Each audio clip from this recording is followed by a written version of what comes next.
कांग्रेस के मैं ज़्यादातर नेताओं को अमित शाह के ऑफिस के बाहर चक्कर लगाते हुए देखता हूँ। ज़्यादातर लीडर आपके वहीं घूमते रहते हैं। देखिए, हरियाणा के अंदर चौधरी अभय सिंह जी चौटाला के समर्थन के अंदर अभी एक सभा को संबोधित किया एलनाबाद हल्के के अंदर, और जो हरियाणा का मिजाज है उसे देख के लग रहा है कि कांग्रेस बहुत बड़ी गलतफहमी के अंदर है। इतनी सीट कांग्रेस की नहीं आ रही है। इंडियन नेशनल लोकदल और दूसरे जो दल हैं वो काफ़ी तादाद के अंदर कड़ी टक्कर कांग्रेस को दे रहे हैं। कांग्रेस ने जो टिकटों का वितरण किया, बहुत गुटबाजी खेमेबाजी कांग्रेस पार्टी के अंदर है। और भारतीय जनता पार्टी पहले से ही सत्ता से बाहर हो चुकी। लोगों ने मन बना लिया सर्व समाज ने कि बीजेपी को बाहर करना है, और कांग्रेस को वो इतनी ज़्यादा सीट नहीं देना चाहते जिससे निरंकुश हरियाणा के अंदर शासन चले। हरियाणा का जवान किसान आंदोलन, पहलवान बेटियां और अग्निवीर योजना के अंदर कौन लोग जवानों किसानों के साथ, उस बात को याद रखता। जब अभय सिंह जी का ही नाम आता है, मैं विधानसभा उस समय इस्तीफा दिया, एकमात्र व्यक्ति थे, और देश के अंदर एनडीए को मैंने छोड़ा और सड़क पे बैठे रहे। वहाँ ये भी आए थे शाजापुर बॉर्डर पे। तो मेरा मोटा मोटा आंकलन ये है कि यहाँ के जवानों ने ये मन बना लिया कि तीसरी ताकत फिर मजबूत हो। चौधरी देवीलाल जी ने जो सपना हरियाणा के लिए सोचा था वो अभय सिंह जी उसको पूरा करें, और हरियाणा की सत्ता इंडियन नेशनल लोकदल काबिज हो।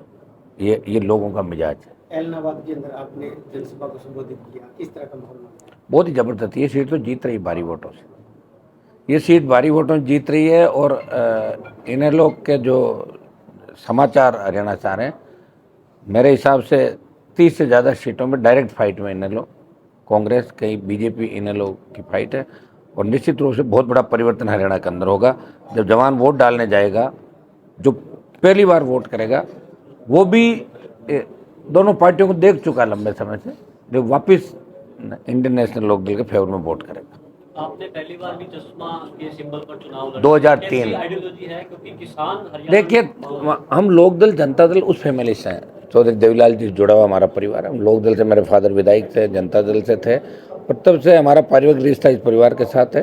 और लोकदल, जनता दल और इनेलो, मेरी आरएलपी जोड़ लो साथ में, जो राजस्थान की पहली नई पार्टी बनी थी।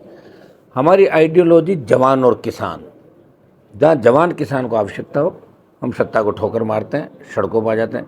अभय सिंह जी ने भी सत्ता को ठोकर मारी, और ये पहले व्यक्ति थे जिन्हें विधानसभा इस्तीफे थे। आज भी सत्ता मारना चाहते तो सत्ता के दरवाजे इनके लिए खुले हुए थे, लेकिन सत्ता को ठोकर मार के सड़कों में लड़ाई लड़ी। और पिछली बार भी विपक्ष की भूमिका जो हरियाणा में निभाई, तो चौधरी अभय सिंह जी ने विपक्षी भूमिका निभाई। कांग्रेस पार्टी ने कोई बड़ा आंदोलन हरियाणा के अंदर नहीं किया। और किसान आंदोलन के अंदर भी हम सब ने मिल के, पंजाब, हरियाणा, राजस्थान, वहाँ भी कांग्रेस तो बाद में आई। जब हम सब लोग चले गए तब कांग्रेस के लोगों ने कोई पैदल मार्च निकाला, कोई और जा रहे हैं, भाई आंदोलन कहीं और जा रहा है, तो बीच में कूदी। तो कोई बहुत बड़ा कांग्रेस पार्टी का रोल नहीं था। मैं तो कांग्रेस को देखता हूँ, मैं तो ये तो इस बार इंडिया अलायंस अगर नहीं होता तो कांग्रेस पार्टी की स्थिति बहुत खराब होती। राजस्थान में भी जो 11 सीट कांग्रेस जीती वो इंडिया अलायंस की वजह से 11 आई, नहीं तो दोनों बार 0-0 पे थी। और अभय सिंह जी ने बात जब कही तो आप हर स्टेट को उठा के देखोगे कि कांग्रेस से लोग ज़्यादा खुश नहीं। देश के अंदर 60 साल कांग्रेस को भी परखा है, भारतीय जनता पार्टी को अब परख रहे हैं देश के अंदर। और हरियाणा में जिस तरह जाट आरक्षण आंदोलन के समय बच्चों में गोलियां चलाई, आज वो जख्म भूले नहीं लोग उस बात को। एमएसपी, कर्ज माफ़ी, पानी, हरियाणा का जो खेत के सिंचाई का पानी, बिजली, ये प्रमुख मुद्दे, कानून व्यवस्था, और इन मुद्दों को इंडियन नेशनल लोकदल और इनकी जो सरकार बनेगी तो निश्चित रूप से इसको ठीक करेंगे। इस मामले में हरियाणा को विकास के नए आयाम मिलेंगे। आपने मंच पर दिल्ली में मजदूर रिश्तों की बात करी, कांग्रेस भूपेंद्र सिंह हुड्डा की और बीजेपी की। मैं बताऊंगा कि ये रिश्ते क्या, वो तो सबको पता है मैं क्या कह रहा हूँ। वो तो ऐसा है कि वो तो सबकी फाइलें तैयार पड़ी उनके पास, तो तमाम लोगों की फाइल तैयार करके वो लोग बैठे हैं। और इसीलिए अक्सर कांग्रेस के मैं ज़्यादातर नेताओं को अमित शाह के ऑफिस के बाहर चक्कर लगाते हुए देखता हूँ। ज़्यादातर लीडर आपके वहीं घूमते रहते हैं। और पहलवान बेटियों का चाहे मामला था, मैं पहलवान बेटियां हरियाणा की थी, हमारे समाज की थी, हमने लड़ाई लड़ी उस मामले में मजबूत तरीके से। अब की बार भी जब ओलंपिक में मेडल से बाहर किया तो लोकसभा के अंदर तो मैं ही बोला था उस मामले के अंदर, लोकसभा के अंदर मामला उठाया, तो सबसे पहले पहुंचे। लेकिन इनका जो हुड्डा की फैमिली है, ये कंप्लीट पहलवानों से राजनीति करके और ये उसको बुलाना चाहते हैं कि भाई ये, हाँ टोटल, हाँ टिकट दिया वो तो अच्छी बात है, खैर एक सेलिब्रिटी है, सब लोगों का उसके प्रति मानस ठीक था, टिकट दे दिया। लेकिन वो क्या बोलेंगे क्या नहीं बोलेंगे पहलवान, उनके कौन कौन लोग काम आए उस वक्त, हम भी काम आए थे। मेरी जब आरएलपी चुनाव लड़ रही थी राजस्थान में, मेरे लिए तो नहीं बोले, एक शब्द नहीं बोले।